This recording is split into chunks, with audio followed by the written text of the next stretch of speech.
Hi guys, and welcome back to the Traore Army. Today we have 3 topics to discuss, and I think the first thing that we're going to discuss is the exploitation of like seriously. I think you will understand after this video, you will understand that yes, our leaders might be corrupt, some of them, but some of them, they don't have much of a choice. It's like somebody putting a knee on your neck, like literally that's what it is, to be quite honest. You won't believe it. But let's get started.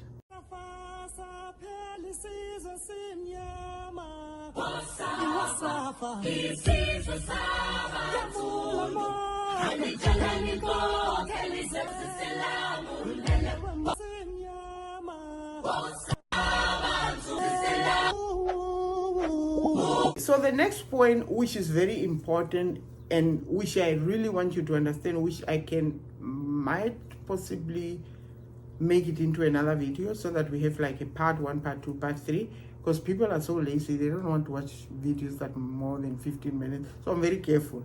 I keep it like maximum maybe 15 and so on.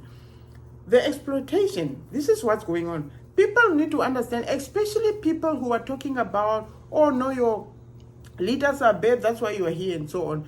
Yes, there is some of our leaders that are very corrupted. We are talking about leaders like, I don't even want to, like, like for example, Alassane Ouattara of Ivory Coast, most citizens are not happy with him. Cameroon, Paul Biya, most citizens are not happy with him. Obviously, he has been leading for 42 years. We have Museveni in, Museveni is Kenyan, right? Yeah, in Kenya. Or is it Uganda? Beginning to work. No! How could I even mistaken Museveni for Ruto? Because I so not like Ruto. Oh my God, Ruto is the worst, to be quite honest. He's the worst because there's something going on about Bill Gates, bringing something for women to actually prevent, like, I don't know, I'm going to talk about it in the next video that's going to come. But for now, we're going to leave it like that. So those are leaders that are kind of puppets. We know that. We know they're puppets. So we're not even like hiding and so on. So going back to exploitation. So like I say, you create a problem and then you offer the solution. So when you look at the Sahel region, because when you look at the Sahel leaders, they've actually exposed what the West has been doing. So you create a problem, you run with a solution, and then you, in exchange for the solution that you're offering, you want something in exchange. And it reminds me of actually John Magufuli. John Magufuli was the one leader, and I know people have been saying that, oh no, he died because of an infection. I personally, and most people know that they took him out. They took him out because they know he was kind of a threat to them. He was obviously, any leader who wants to do good things for his people, it's a threat. But except for that threat, Magufuli was a double threat because the COVID thing, he actually tested a goat, a papaya, I don't know what the other thing was, and it came back positive. So you sending me testing kits, and I realized that in the testing, I don't even know how Magufuli knew that, but he tested it and he realized that the COVID is actually in the testing kits. That's why they were like going on. Like I know in Namibia, they were going on about go and get tested and so on. People were standing in the queue. And now Magufuli is exposing them that, oh no, the testing kits that they send you is where they put the COVID. And I'm sorry, I hope, maybe I should say Covito because, like YouTube is very much when it comes to COVID. So they will put the Covito in the testing kits. It's too late now. Or maybe I have to change it. And then they now send you to be tested. And obviously you will have Covito because it's in the testing kits. Because you went to be tested, you were healthy, and you will come back with it. And then you'll say, oh no, you have it. But it was in the testing kit. So he exposed that. And they didn't like it. Sample za mbuzi, tukachukua sample za kondoo, tukachukua sample za papai, tukachukua sample za oili ya gari na sample za vitu vingine mbalimbali, tukavipeleka pale kwenye maabara bila wao kujua, na tukazipa majina. Sample ya oili kwa mfano iliyotoka kwa gari tulilipa jina ya Jabiri Hamza mwenye miaka 30, Mary. Ile ilileta negative. Tulipopeleka sample ya fenesi ambalo tuliipa jina la Sara Samuel miaka 45, female, matokeo yake yalikuwa unconclusive. Tulipopeleka sample ya papai tukaipa jina Elizabeth Anne miaka 26, female, papai lile lilikuwa positive kwamba lina corona. Maana yake maji mle ndani zilizotolewa mle kwenye papai ni positive. Tulipeleka sample ya ndege Kware, imekuwa positive. Tumepeleka sungura, ikawa identity. And he didn't close his, Tanzania was actually open. Tanzania was the only country who didn't go on lockdown. And most people, most Westerners were going to Tanzania and they were getting jealous because, the tourism industry in Tanzania was booming like insanely. And they didn't like that. And then apparently he disappeared for 13 days, 18 days. We didn't know where he was, and all of a sudden, oh no, he died of an infection. Really? That health? Yes, I know that he had a heart something, but come on, we can buy your BS, okay? So going back again so that I don't get lost in my points. So the problem is that, so they create these problems in our country, and then our children travel to their countries to be able to have a better life, and then they will say that, oh no, your leaders are bad, that's why this and this happened. No, it's not so much because our leaders are bad. It's because you are milking us like insanely. You are milking us dry. And we now know that. And you know what? I'm going to put a video here of like the YouTuber that I said I like his analysis. And I think he's going to explain it in much better words than I would. So let's look at it quickly. Now, today we're not going to be talking about that, but it's going to kind of be connected. So earlier today, I saw a post on social media which inspired this discussion, and it was related to immigration, right? As we know, immigration is a very hot topic in the current political landscape in the world today. Now, this individual went under social media and they said this: the African population is projected to surge to close to 4 billion by the end of the century.